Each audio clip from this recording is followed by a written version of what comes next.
Many people are doing their shopping on the internet nowadays. Discuss the advantages and disadvantages of shopping online. Today, with the internet so readily accessible to us, more and more people are turning to online shopping for all their needs. Clothes, shoes, products, even groceries can now be purchased via the internet. This essay shall look into the pros and cons of online shopping. There are several advantages to shopping online. The first is the ability to shop at a time that is convenient to you, not just when the shops are open. The second advantage of shopping online is that goods are often cheaper as the seller does not have the costs of running a shop and having to pay wages to salespeople, insurance, and all of the other running costs of a real-world business. Online shopping can also be a lot more comfortable than real-world shopping as you do not have to deal with the weather. A huge advantage of shopping online is that you have the opportunity to compare as many products and prices as you want without having to spend the time and money to travel between several different shops. You will also be able to read reviews that have been written by other people who have purchased the item you are considering. You will be able to find out about the item from a genuine user, not just the salesperson. Finally, you will be able to find and buy products all over the world, not just in your local area. This makes purchasing of hard-to-find items a lot easier. The main disadvantage of shopping online is that you have to pay shipping costs and have to wait for the items you purchased to be shipped and delivered. This could take several weeks if you have purchased a product from overseas, and the costs of shipping may outweigh any savings you made on the purchase price. You will not be able to purchase an item you need to use immediately online. Another disadvantage is that you have to buy the item relying purely on a photograph and description. You cannot feel or see the item you want to buy. It can sometimes be quite hard to judge the size or quality of some items purely from a photograph. The final disadvantage of shopping online is that it is much harder and takes longer to return faulty goods. You will have to repack it and pay to ship it back to the seller. It can literally take weeks to exchange a faulty product purchased online. In summary, the main advantages of shopping online are convenience and cost savings, while the main disadvantage is that the item is not immediately available, and you cannot inspect it personally before you make your purchase.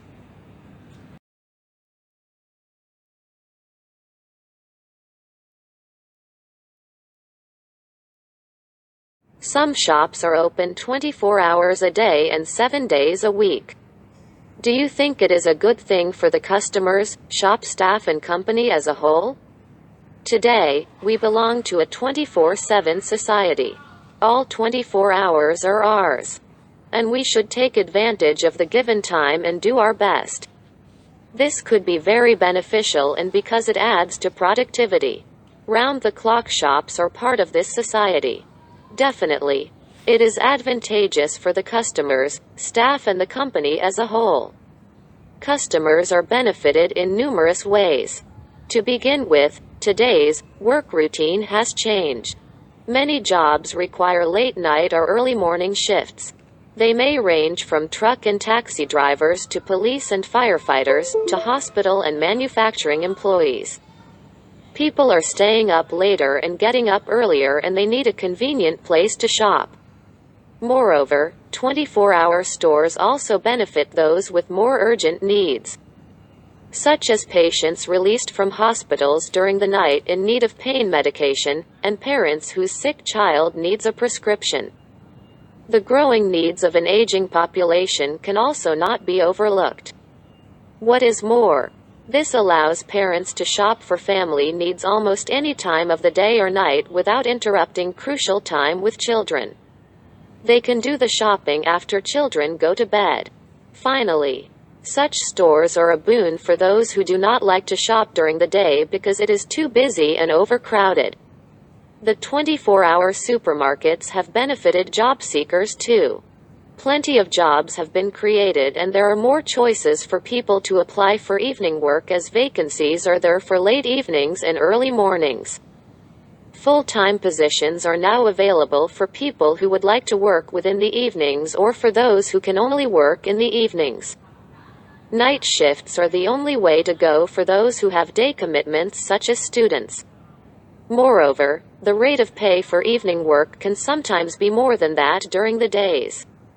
Additionally, there are staff discounts on the goods sold within such shops as well as other company benefits, which is why working within such supermarkets is very popular among many job seekers. The companies themselves will also gain from opening the stores for 24 hours because it will enable them to get more business, as shoppers are welcome to shop and purchase whenever they want and whatever they want.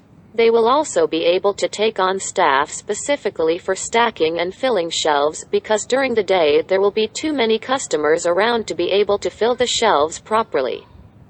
24-hour supermarkets also enable deliveries for any time of day and night without the need of worrying about late deliveries due to the store having to close. In conclusion, it can be said that 24-hour shops are a boon for the customers, staff, and the companies as a whole.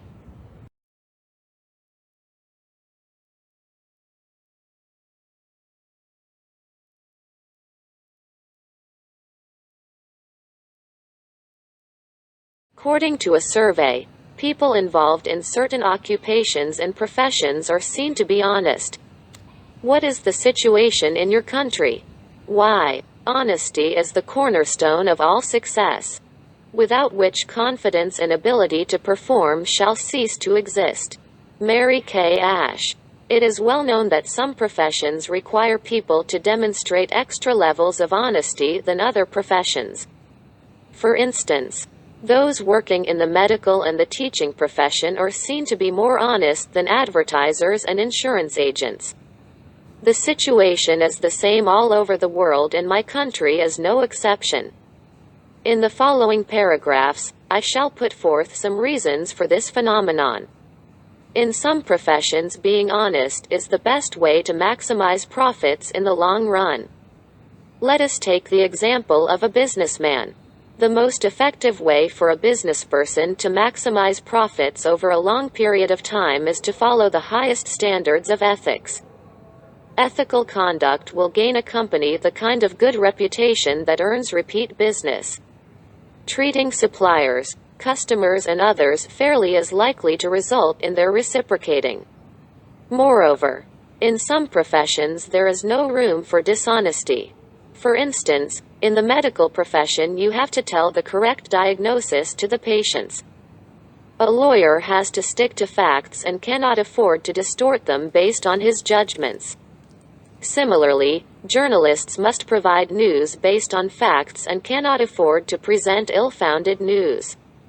On the other hand, there are some professions such as the insurance agents and advertisers, who are seen to be less honest than others.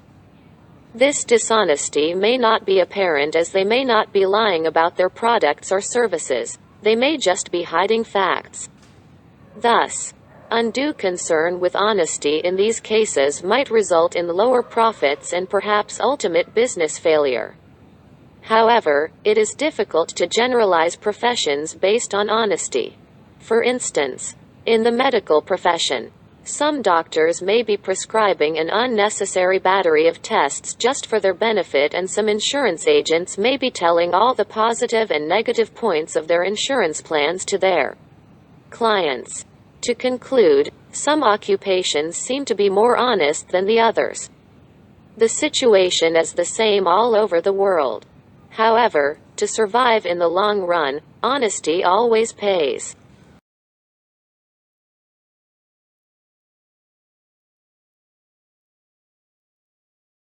Although there are more and more women police officers, in reality, are they really suitable for this job? Increasing numbers of women are choosing to work in the police force nowadays and have showed their mettle in this field. The issue raised is whether women are actually suited for such jobs.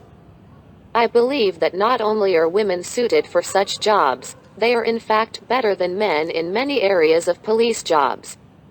In many of the areas of police activity, women are especially adaptable and can even perform better than men. For example, policewomen are especially suitable for working for special police prostitution groups, dealing with trafficking in women within the larger cities. They are also better in dealing with domestic violence and juvenile affairs. Policewomen are generally more acceptable to women and children who have been the victims of the misdeeds of men. Girls and young children have more confidence in women. What is more, the field of crime prevention is becoming more important to police agencies, and here policewomen play their greatest role. They are also gifted in gaining the confidence of small children and in determining whether behavior is normal or antisocial. The employment of policewomen offers the best method of finding out the real problem, and then determining the best course of action to pursue. Research conducted internationally clearly demonstrates that women officers use less physical force and are therefore better at dealing with violent confrontations with citizens. Additionally, women officers often possess better communication skills than their male counterparts and are better in obtaining the cooperation and trust required in their job. They are considered at least equal to male officers in most areas of police work. They have shown no differences in the quality of their performance in street patrolling. Those skeptical about the role of police officers base their argument on women's lack of physical strength. However, with proper training, even this factor can be overcome. To conclude, female officers are equally capable as their male counterparts. In some situations, they have even proved themselves better than men. No wonder we are seeing more and more women in police force.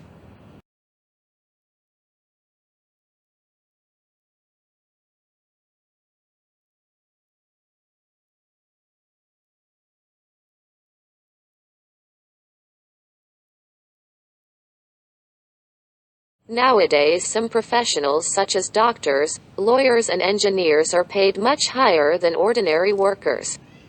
What do you think of this trend? Are there any jobs which you think should offer higher salaries? It is irrefutable that doctors, lawyers, and engineers are paid much higher than ordinary workers. In the following paragraphs, I shall discuss this issue at length and also suggest some other occupations which deserve higher salaries. To begin with, professions such as medical, engineering, and law require far more years of study than what ordinary workers have to do.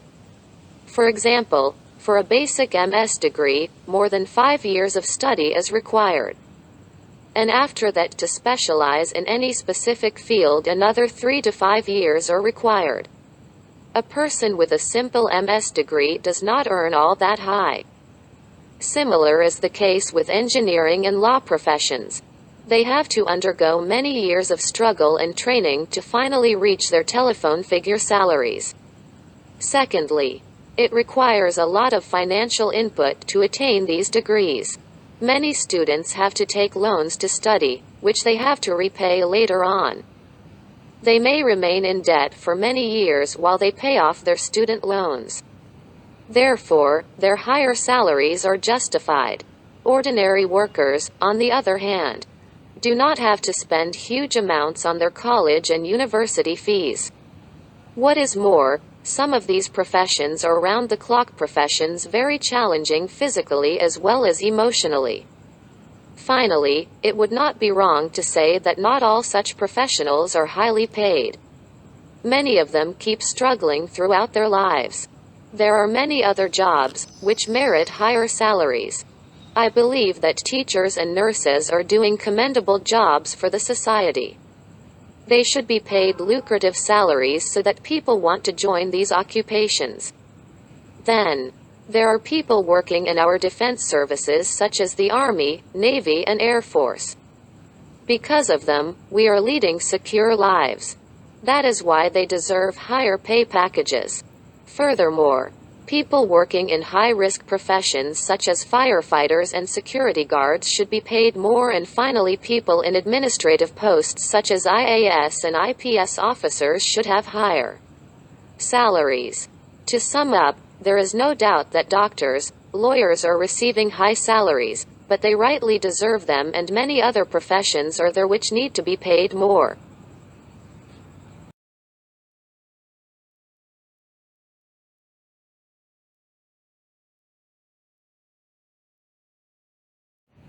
Nowadays, some celebrities such as film stars, sportsmen and pop musicians are paid too much money. Do you agree or disagree? Which jobs should be highly paid?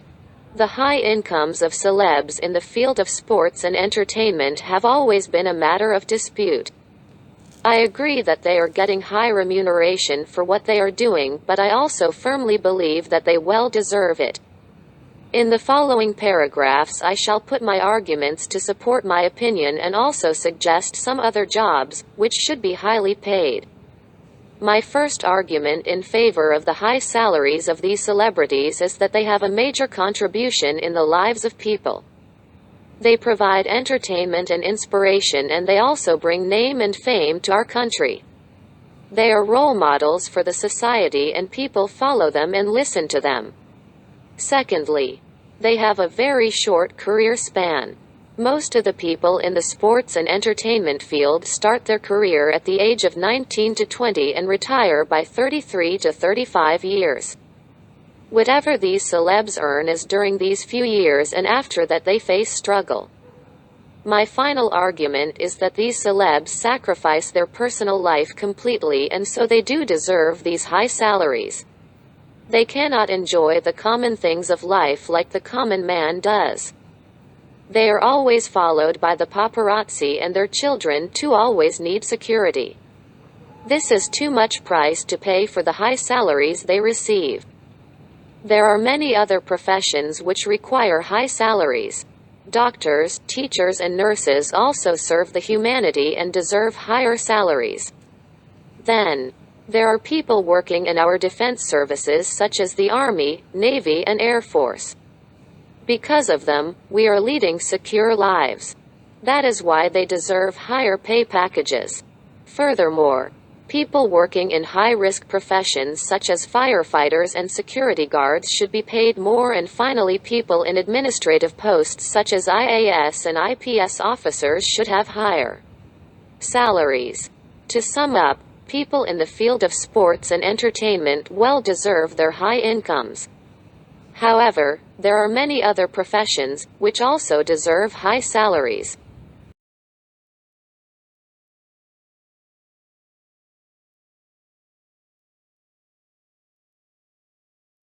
In some countries, it is common for women to participate in the workforce when their children are young. What are the advantages and disadvantages of this? The mother's employment status does affect the families and children. These effects can be both positive and negative, which shall be discussed in this essay.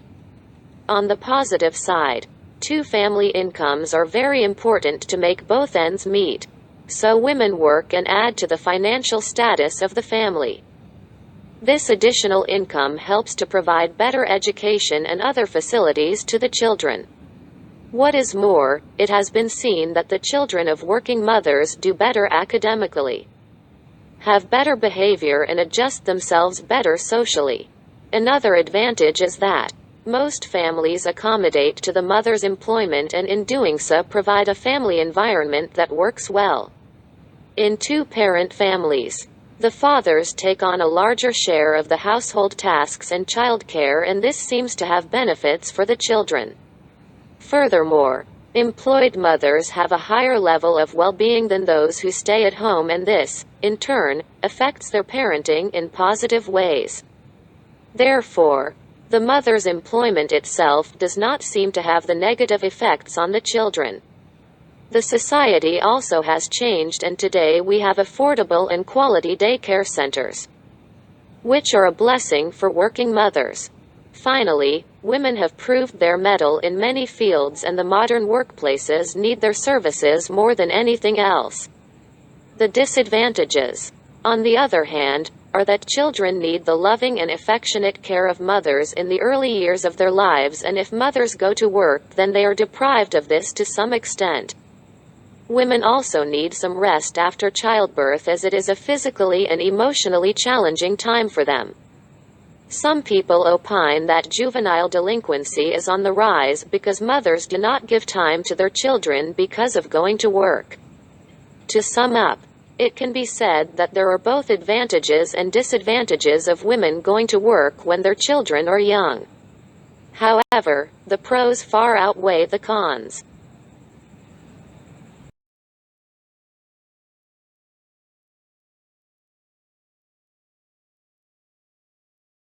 Some people who go to work abroad for a period of time take their family with them. Does it have more advantages than disadvantages for the individual and their family? The opportunities to work abroad are more today than they have ever been in the history of mankind. The big planet Earth has become a small global village and sovereign barriers seem to have disappeared. While working in a foreign country, some individuals take their family with them. This situation has both merits as well as demerits, but definitely the pros outweigh the cons. There are many obvious benefits of going abroad to work along with family. To begin with, individuals have more bonding with family. The family relationship is not weakened by distance.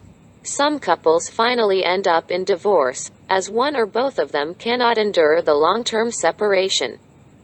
Secondly, many people feel homesick and lonely and therefore cannot adjust in the foreign country and return home, thereby missing the golden opportunity of working abroad.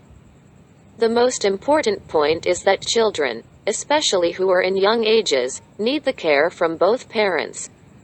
Childhood is a crucial phase of life and comes only once. If children are deprived of one parent's love, it may have a considerable impact on their psyche.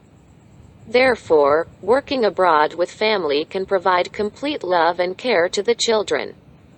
On the other hand, there are some problems of working abroad with families. To begin with, living with family members abroad means more expenses.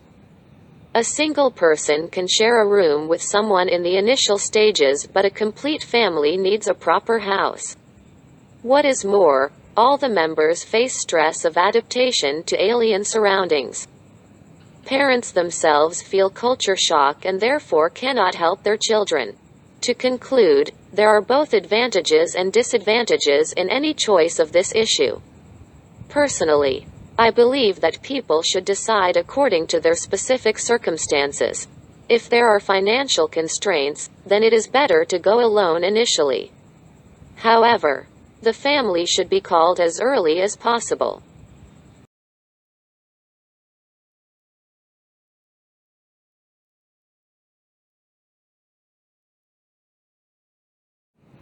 In many countries, teenagers are encouraged to do part-time jobs. What's the situation like in your country? What do you think are the advantages and disadvantages of doing part-time jobs? Some countries such as the USA and UK encourage their secondary school students to do part-time jobs. There are many pros and cons of this practice, which shall be discussed in this essay. On the positive side, a teenager's job can teach work skills that will serve him well in college and prepare him for careers in adulthood. To add to it, he can acquire confidence, develop a sense of responsibility and feel more independent. Earning money will enable him to buy things he wants and will provide an opportunity for learning responsible money management. What is more, studies find that students who work a moderate amount, no more than 10 to 15 hours a week during the school years, tend to earn higher grades than those who don't work at all. Furthermore, if parents work outside the home, an after-school job can give the teenager adult supervision in those crucial afternoon hours. Finally, the right jobs may expose him to new work possibilities and set him on the path to a lifetime career. Teens also gain useful, marketable skills such as improving their communication, learning how to handle people, developing interview skills and filling out job applications. On the other hand, working more than 13 to 20 hours a week is associated with lower grades. Teens who work too many hours find it difficult to keep up extracurricular activities and social relationships. Some studies have found that teens who work long hours are more likely to engage in such risky activities as using illegal drugs or alcohol, in part because they are exposed to older coworkers who lead them astray. Finally, early entry into a negative or harsh work environment may encourage negative views of work. This would depend greatly on the maturity level of the teenager and the type of job obtained. In India, teenagers generally do not work part-time. This practice has recently started in big cities but is not very popular yet. Summing up, teenagers are definitely benefited by working part-time. However, the type of work should be carefully chosen and they should not be allowed to work more than 10 to 15 hours a week.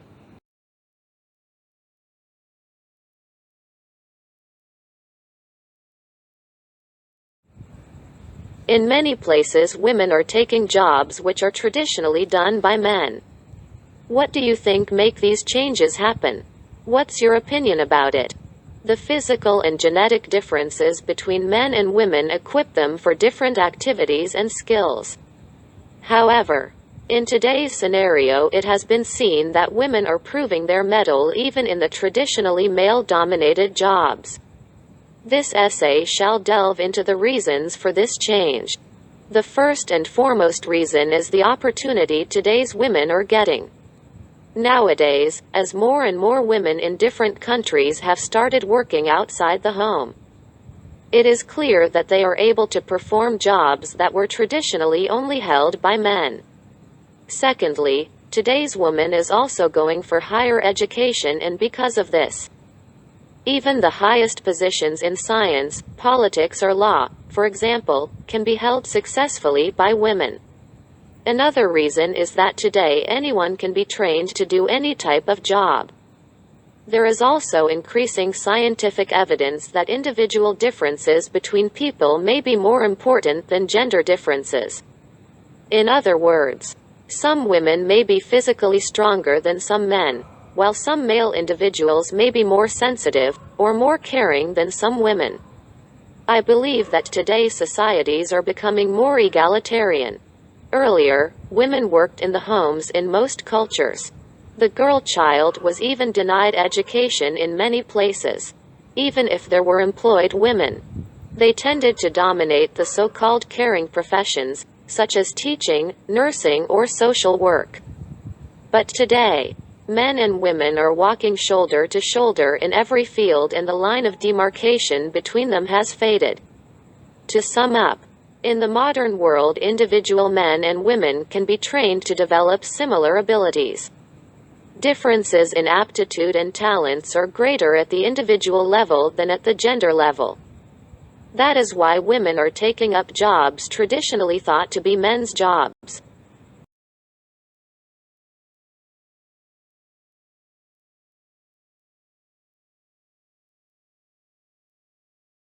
Nowadays, many people have to work longer time, and they feel more stressful than before. What are the reasons? What can employers do to make their life easier? Stress is a big problem in today's workplace. While some stress is a normal part of the workplace, excessive stress can interfere with the employee's productivity and reduce their physical and emotional health. This essay shall delve into some causes of workplace stress and also suggest some steps that employers can take to reduce it. There are a plethora of causes of stress in the workplace. To begin with, excessively high workloads, with unrealistic deadlines, makes people feel pressurized. Similarly, insufficient workloads makes people feel that their skills are being underused, and this too may cause stress. Then there may be a lack of interpersonal support or poor working relationships, leading to a sense of isolation. Moreover, there may be times when people are asked to do a job for which they have insufficient experience or training. Furthermore, stress can be caused by lack of job security, lack of career opportunities, or level of pay. It may also be caused by bullying or harassment by management, which can leave employees feel undervalued and affect their self-esteem. Last but not least, a poor physical working environment such as excessive heat, cold or noise, inadequate lighting, uncomfortable seating, and malfunctioning equipment may also lead to stress. Employers can take a lot of steps to cope with workplace stress. To begin with, they should diagnose what is causing stress. If overwork is causing stress in the business, then they should try to reduce people's workload. They should ensure that their employees' targets are challenging, but realistic, and make sure that employees take their full holiday entitlement. They should check that individuals are well matched to the jobs they've got. From time to time, they should review people's performance so that they know how they're doing. Then they would be able to get feedback from their staff about potential problems and identify any training they may need. Employers should also consider whether the employee should work fewer hours or otherwise vary their work. If any of the employees is sick, they should keep in touch. If their employee has experienced personal problems, such as a relationship breakup or an illness in the family, employers should take a sympathetic approach and, if necessary, enable and encourage the employee to seek further help through their doctor or a counseling service. To sum up, stress at the workplace is an issue of great concern. Unless the employers take some steps to reduce the problem, it can reduce the efficiency of workers, which ultimately is detrimental for the company.